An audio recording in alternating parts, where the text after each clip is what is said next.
So yeah, surely you had to have known that we can't do a quest about watering trees for very long without it somehow turning into a big fight.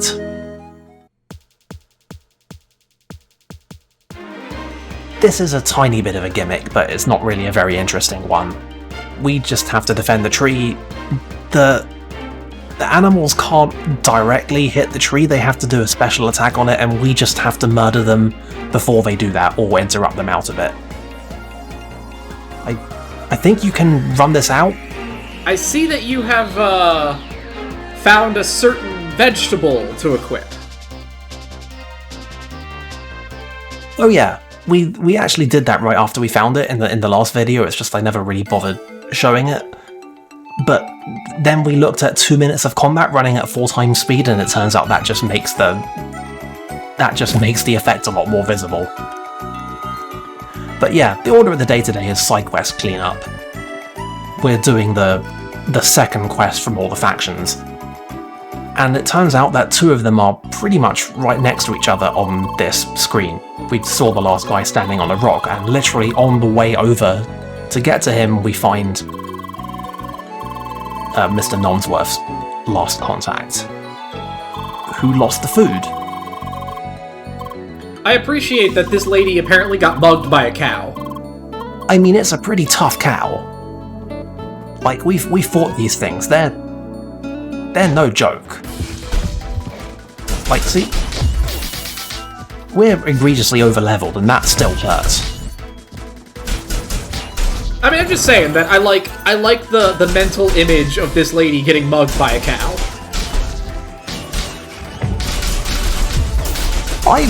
Personally, it just makes me think that I don't think they ever really bothered to establish any kind of a predator-prey ecosystem for any of these things. It's really just sleeping on the lore there. Anyway, this is a wave fight. Every wave has a couple cows and a couple of other things. It's pretty manageable, really. You know, actually thinking for a second, given everything with regards to, like, CrossCode, Cross-Worlds versus CrossCode, are we beating up an actual cow or a fake cow?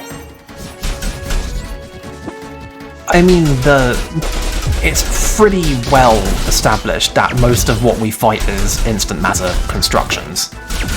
Like, I don't think they bother to seed wildlife in this place. Like, the terrain is real, and I think some of the plant life is real, not the ones that we hit for loot. But yeah, I'm pretty sure that's their explanation for why the animals all just evaporate rather than leaving corpses, because, you know, this is all... I've lost track of who is what's lore at this point. This is what happens when you make me think about the meta shit too hard. Anyway, this was a fight with high-level hedgehogs and high-level hillcats and high-level cows all at once, so that was kind of fun. Really just a big old mess.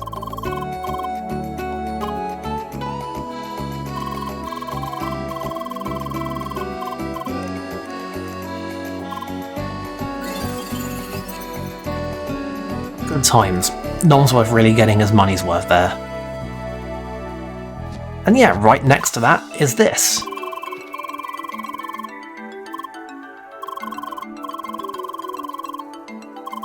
But yeah, this is the guy who actually lost the data that we found under the rock that last time.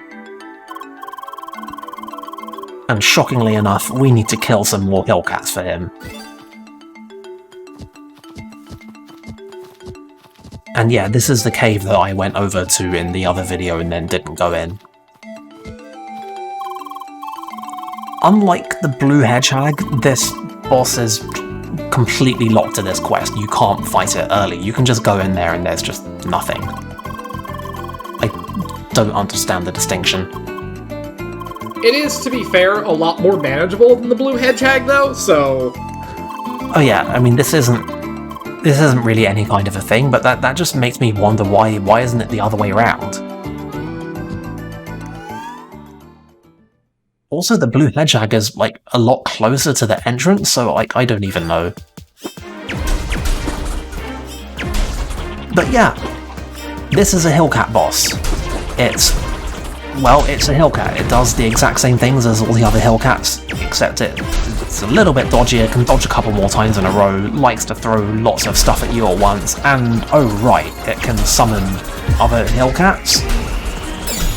Although it starts out with red ones and it winds up summoning green ones, so I'm not really sure who's supposed to be the threat here.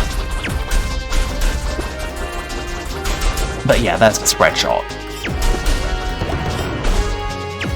At this point, we've got like good equipment and we've got good levels and we have a functioning skill setup going, so it's not really possible to roll through the side quest without winding up a little bit built in this game.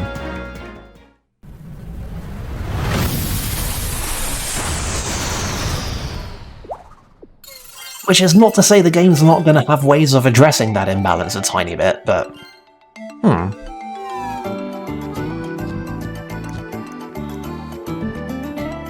Anyway, let's, I guess, go and turn this in.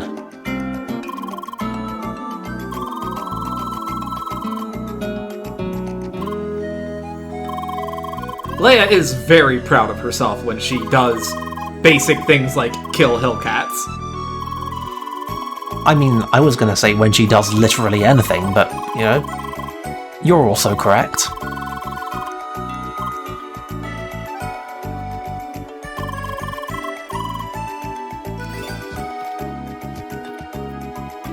And these guys are real good at getting themselves out of a jam when and only when they need to go home from a quest. Anyway, this is our second quest from the police.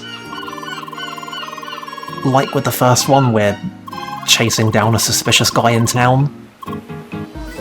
Unlike the first one, it actually has any kind of interesting occurrences in it, but we'll get to that. First, we gotta use our sensors to identify a suspicious crate.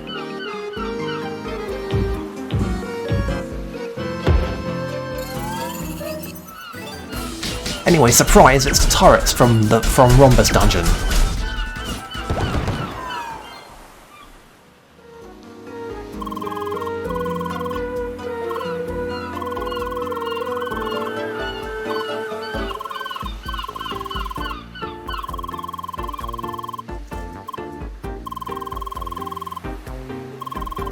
And the police are actually being a tiny bit competent in this quest, and I don't know how I feel about it.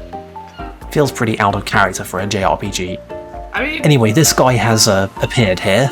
I don't know. I mean, they were basically just like, we think it might be this guy. You better go investigate the rest of the dock. I'll just be, over here. Make sure nobody runs away. Anyway.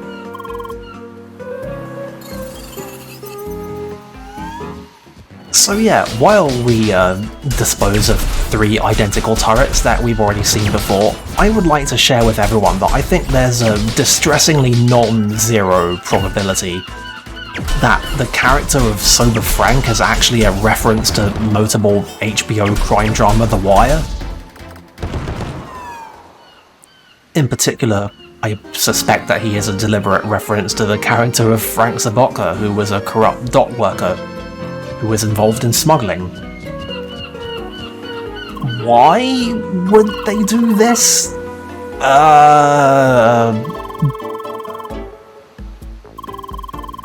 But at the same time, are you gonna argue this with me? I mean, I have never seen The Wire, so I cannot. So I will just take your word for it. You do that. Anyway, this encounter is actually a tiny bit difficult. I mean, we've got defense, and I, slightly know what I'm doing, so we can deal with it. But if you don't guard these shots properly, you will actually run out of health. Oh yeah, no, this fight sucks. I distinctly remember not having much fun with this fight. The other thing that's a little bit fuggy about it is that you can actually get pushed around by Emily, and that can mess with your dodging. It's not very fair. Anyway, I figured that maybe there'd be like a radar on this for the sensor, but you just have to find him again. Fortunately, the docks aren't that big.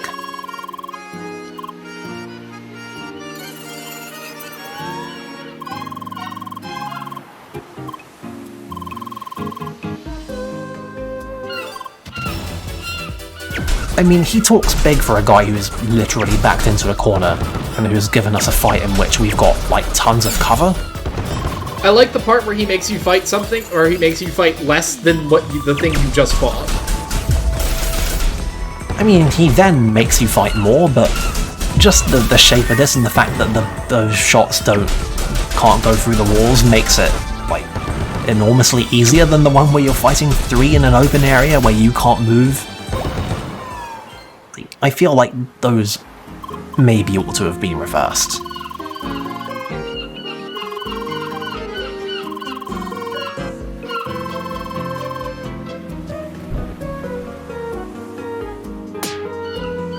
Anyway, see?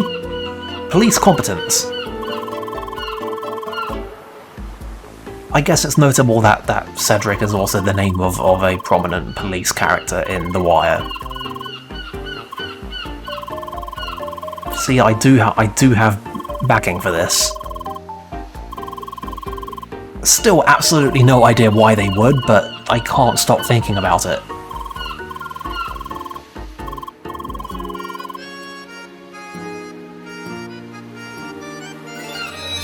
Well, that was fun. At least this guy put up a more interesting fight than the thief. I mean, the thief didn't really do much of anything at all, so I think literally anything... He ran away a lot, and then I think literally... he made us deal with some hedgehogs. I would say literally anything would have been an improvement off of the thief, so... Anyway, this is the info building. I mean, you might be shocked to learn it has a lot of info in it. This is also where you can buy respecs, and respecs require a whole bunch of really not very common items, like... seriously? None of that stuff is very easy to find. In fact, the only thing that we actually can find right now are spice sets, and those require us to trade a lot of rare stuff. Also, it's actually even more dickish than it seems from the outset, but that's based on a thing that we don't know yet, so... more on that later. And yeah, we'll eventually have a thing we can do down there, but for the time being this is just an info place. Now, I am not going to go through all of the info because that would be unbelievably tedious. I'm only actually going to talk to one of these guys at any length. But rest assured, more or less all the technical fighting stuff in the game is documented in this room, and you can go and read all of it. And that's good, because I like when games tell me things. I feel like games should tell you things. I agree. Telling you things is good.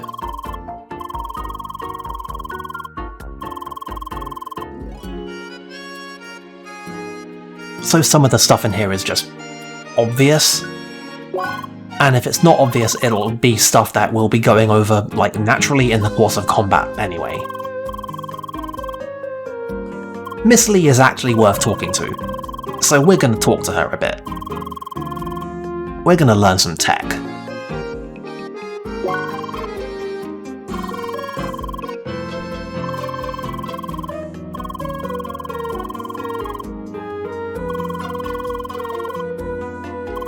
And what technical action game will be complete without some kind of a dash cancel?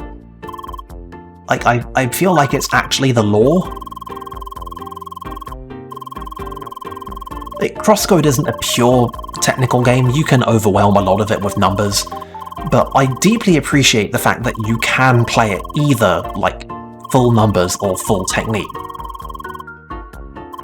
It's a balance I don't think I've seen many other games really strive for, let alone actually nail.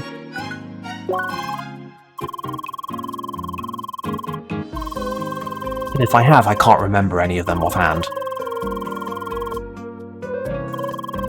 Also, yeah, iframes. You know how iframes work. You don't have as many of them as it looks like you might have. But there are some. Well, yeah, that's because Leia hasn't leveled up her adaptability yet. Don't worry about it. We'll get there. Oh yeah. There's a whole stat that just gives you more iframes, and you can crank it to ridiculous levels. And yeah, Solid Guard as a modifier on equipment is almost kind of broken because it is a straight percentage damage reduction, and you can crank it all the way to 100%. And, well... remember damage? Thanks, I hate this guy.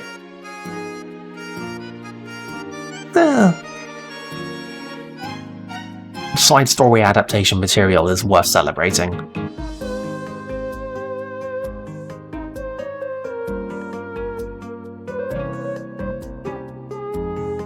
Like, this is one of those times again where the game is being a tiny bit meta, but it's actually been good about it. Like, it's not wrong. There is a earnestness to those two guys in their conversation. This is not the game laughing at itself, it's just acknowledging something. So I can't hate it. It's definitely in a whole other league from any of the million games that try to do a self-aware joke that lasts about 5 seconds and that no one ever comments on again and doesn't ever go anywhere.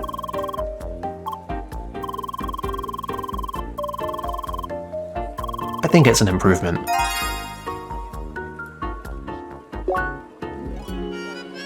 Anyway, this is the end of the quests. These guys, I feel like eventually there'll be more quests from these guys, but not yet. And also I think that later the game kind of severely tones down the number of quests that town guilds just dump on you.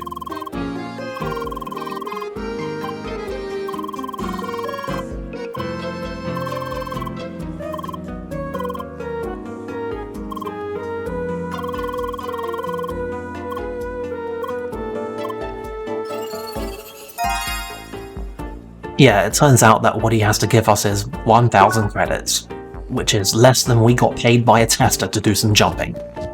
Speaking of jumping, that was my 1,000th jump. Hooray!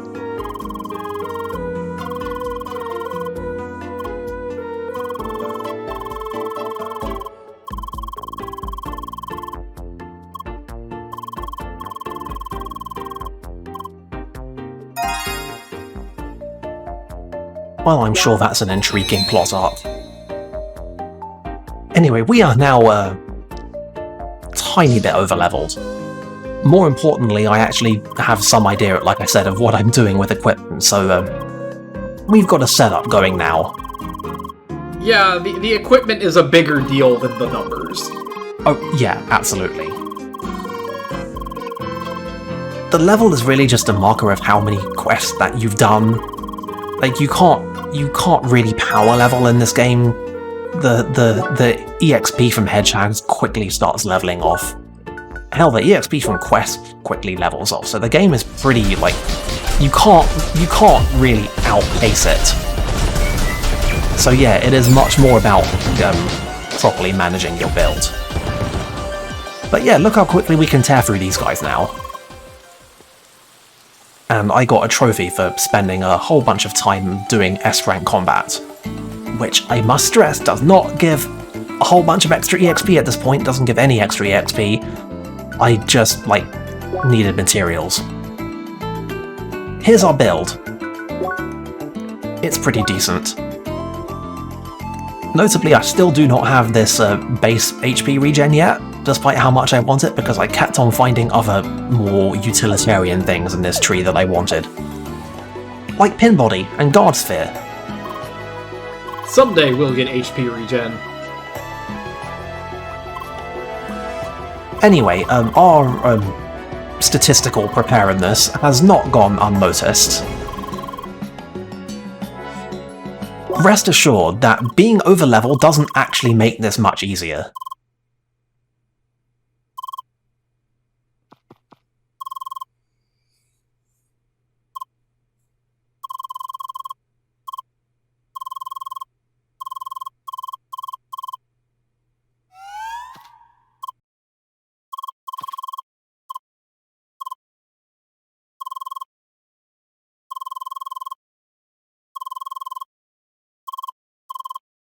So, fighting Apollo.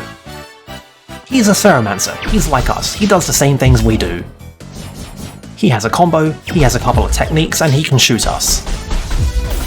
Also, he does not have a lot of health.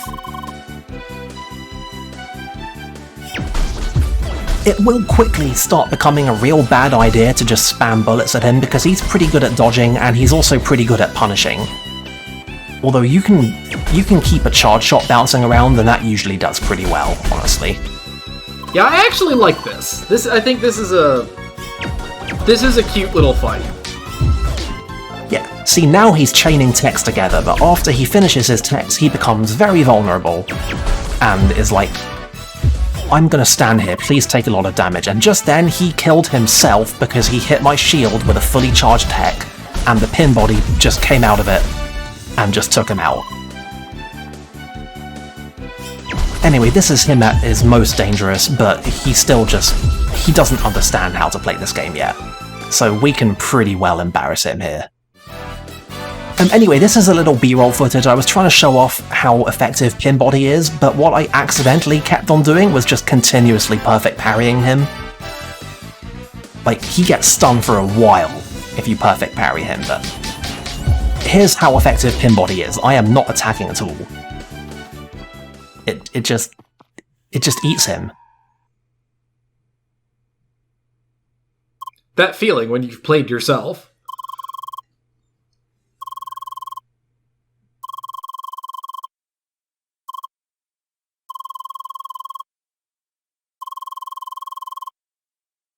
So yeah, shockingly, this will not be the last time we duel Apollo. It's a good setup though, I like it. Every good game needs a good rival.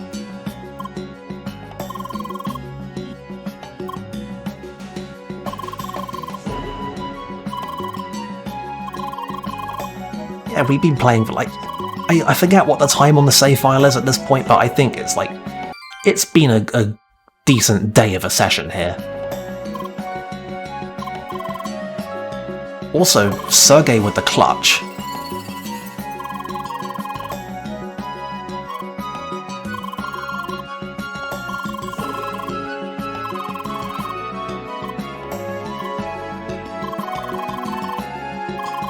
Yeah, it's been a lot. We played a lot of video games today.